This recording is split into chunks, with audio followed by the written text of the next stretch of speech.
Pierre a sélectionné plusieurs textes de chaque auteur qu'il m'a envoyé et j'ai commencé à ce moment-là à essayer de me les approprier et pour créer un nouveau répertoire.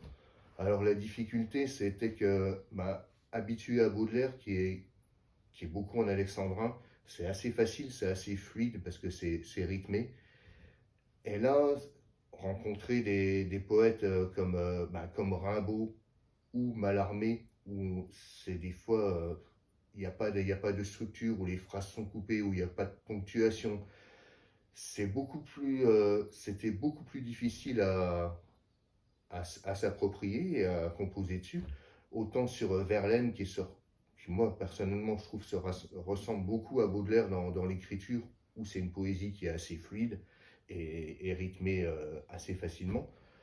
D'autres auteurs, c'était un plus compliqué, mais par contre, le, le challenge, en tout cas le projet était vraiment intéressant de pouvoir bah, découvrir et redécouvrir ces auteurs-là par le biais de la chanson et essayer de faire quelque chose sur.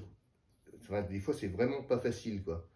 Donc, il y a des textes que j'ai pas choisi de faire parce que ça ne collait pas, d'autres que j'ai mis de côté en attendant. Et puis, j'ai essayé tout de suite d'écrire au moins un titre de chaque poète et en essayant de lui donner une espèce d'image musicale ou une couleur musicale. Donc je suis parti sur Verlaine plutôt des accords mineurs, Rimbaud plutôt des accords plutôt un peu blues, euh, et Mallarmé quelque chose d'un peu plus contemporain. Et Apollinaire, quelque chose qui soit orienté un peu jazz, parce qu'on est aux portes du 20e, et il y a les débuts du jazz qui arrivent à ce moment-là, et on pouvait s'imaginer, bon, tout ça j'en ai parlé avec Pierre et Eric, pour savoir si c'était cohérent de faire ces associations par rapport aux poètes.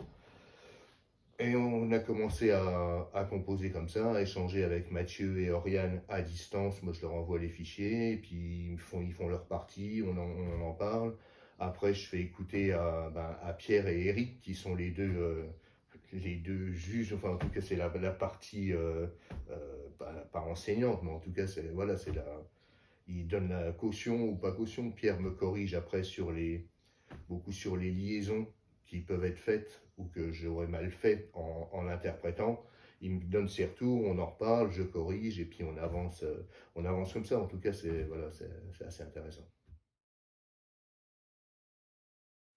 Alors l'idée au départ de pourquoi Tableau Noir, pourquoi on s'est lancé dans ce spectacle sur Baudelaire, c'était pour moi une façon d'envisager la poésie autrement et d'apprendre une poésie en chanson. Parce que moi, je m'en rends compte moi-même, parce qu'à chanter les textes ou à les travailler, je les connais déjà presque par cœur, des textes que je connaissais pas. Le bateau ivre de Rimbaud, par exemple, ou Il pleure dans mon cœur de Verlaine, même si je l'avais appris, celle-là, je m'en rappelle très bien de l'avoir appris au lycée.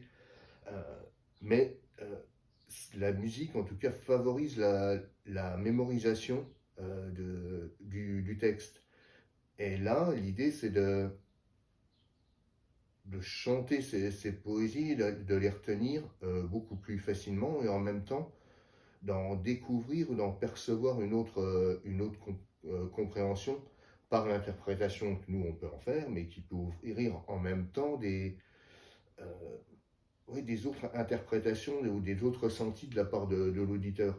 Et Pierre Goris m'a dit sur des écoutes qu'il avait redécouvert complètement les poèmes, le bateau ivre où il pleure sur mon cœur, ou Ces purs ongles très hauts de, de Mallarmé, alors qu'il les enseigne et qu'il les connaît depuis des années, et d'un seul coup de l'entendre chanter, il en a eu une autre perception, comme s'il leur découvrait ou que c'était la première fois qu'il l'entendait.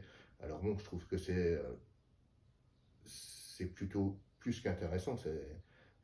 c'est vraiment bien, quoi, en fait. Voilà pourquoi, enfin, Tableau Noir, c'est un peu ça, c'est chanter, associer de la musique actuelle à de la poésie. Alors là, en l'occurrence, c'est du 19e, parce que on fait le 19e, on ne s'interdit pas un jour de faire peut-être un autre, euh, un autre siècle, mais en tout cas, le 19e, c'est vraiment une belle période pour la littérature.